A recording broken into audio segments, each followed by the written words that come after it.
ರಾಜ್ಯ ಸರ್ಕಾರವು ಈ ಕೂಡಲೇ ನಮ್ಮ ಉತ್ತರ ಕರ್ನಾಟಕದ ಸಮಸ್ತ ಜಿಲ್ಲೆ ಸಮಸ್ತ ತಾಲೂಕುಗಳನ್ನ ಬರಗಾಲ ಅಂತ ಘೋಷಣೆ ಮಾಡಬೇಕು. ಯಾಕಂತ ಹೇಳಿದ್ರಿ, ರೈತರು ಅಲ್ಲಿ ಇಲ್ಲೇ ಸಾಲ ಸೋಲ ಮಾಡಿ ಬೀಜ ಗೊಬ್ಬರ ತಗೊಂಡು ಬಿತ್ತಿದ್ದಾರೆ. ಆದ್ರೆ ಇವತ್ತು ಹೊಲಕ್ಕೆ ಹೋದ್ರೆ ಒಣಗ ಎಲ್ಲ ಅಲ್ಲೇ 2 ಎಲೆ 3 ಎಲೆ ಆಗಿ ಒಣಗ್ತಾ ಇದೆ, ಬಿಸಿಲು ಬಿದ್ದು ಒಣಗ್ತಾ ಇದೆ.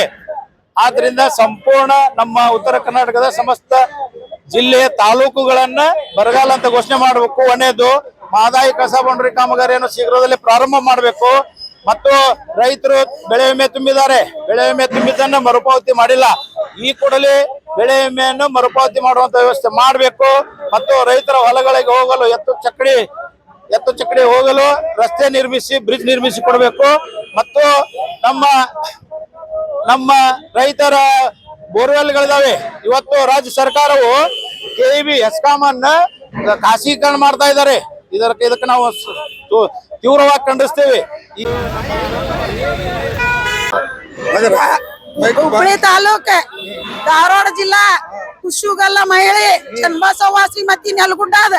ಈಗಿಂತ ಕೇಳುವ ಮನ್ನಣೆ ಏನಂದರೆ ರೈತರ ಸಾಲ ಸಂಪೂರ್ಣ ಮನ್ನಾ ಆಗ್ಬೇಕ, ಸಂಪೂರ್ಣ ಮನ್ನಾ ಆಗ್ಬೇಕ. ಎತ್ತಿನ ಒಂದು ಎಮ್ಮೆ ಒಂದು ಎತ್ತಿನ ಸೈಕಲ್ ತಗೊಂಡ ಒಂದ್ ಸತ ಮನ್ನಾ ಆಗ್ಬೇಕ. ಸಂಪೂರ್ಣ ಬೆಳೆ ಹಾನಿಯಾಗಿ ಹೋಗೈತಿ. ಆಗದಾಗಿದ್ರ ಮಾಡ್ದ ಇಲ್ಲ ನೌಕರಿ ಇಲ್ಲ ತಗಸಾಕ ನಾ ಎಣ್ಣೆ ತಗೊಂಡಿಲ್ಲ ಬಂದ್ಬೇಕು.